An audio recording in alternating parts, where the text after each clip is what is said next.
My name is Leah Manier. I am going to be reviewing today Mere Christianity by C.S. Lewis.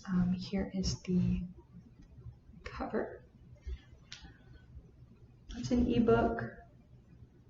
I also listened to it off of Audible so that I could immerse myself in it better,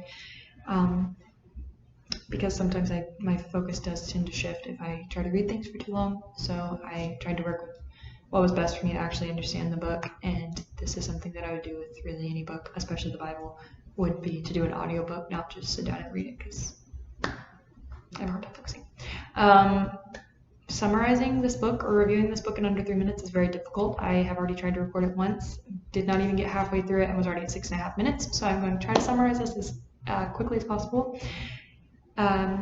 This book was written in 1952. Well, that's when it was published, but it originally was not a book. It was a radio show. It was his responses to questions on a radio show. There were 3 different parts to it, and he took it all, wrote it down, and put it in a book and changed out a couple things so that it's easier to read, but nothing with the meat of it, just some things that, again, make it easier to read like you would with the Bible translation. The thesis, as I understand a thesis to be the main argument that someone is trying to make, especially in like a paper or a book or something like that, the thesis is that Christianity is held differently by society than it actually is, especially in religions and denominations. This was written in a early post-World War II era, but it's something that we still, it's still relevant today, even in 2021. It's still relevant, even though it was first published in 1952. The author, his overall argument is that people tend to think that a Christian is one who does good, not someone who is like Christ. There's someone who's nice. There's not someone who is willing to overturn tables in the temple, because that's not what the temple is for. Which I am not saying that as Christians we should be allowed to do that. I'm just making a statement that Jesus was not always, love and hugs and pretty things like that.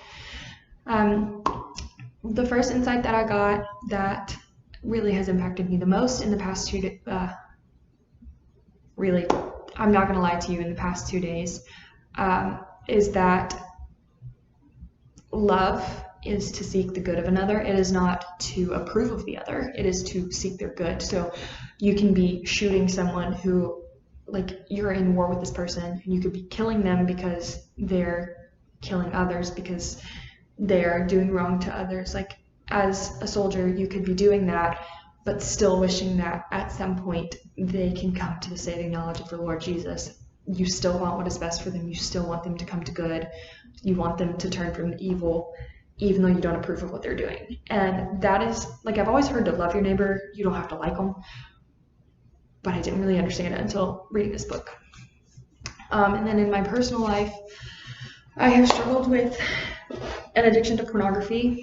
So the author begins talking about how, C.S. Lewis begins talking about how immoral sexual activity is not because of abstinence from some, but it is because of overindulgence.